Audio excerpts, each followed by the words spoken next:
the power of these AI systems is ultimately rooted in a kind of generalization from training data, right? So what makes these systems so impressive, so capable, is that they're not just regurgitating the information that was in their training data.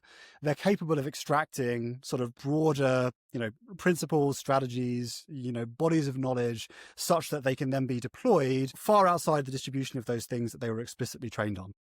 Right. Now, these state-of-the-art AI systems and presumably future iterations of them are trained, as you said, by sort of reinforcement learning, right? Where very, very roughly we're giving these systems examples of good behavior, examples of bad behavior relative to our values.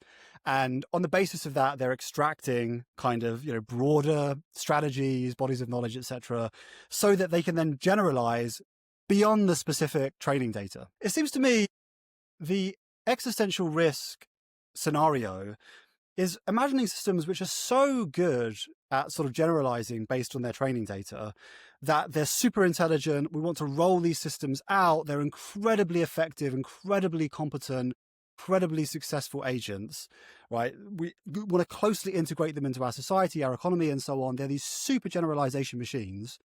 And yet, even though we've explicitly trained them on examples of, good behavior, and there would be nothing within that category of good behavior which looks anything like wiping out all of humanity.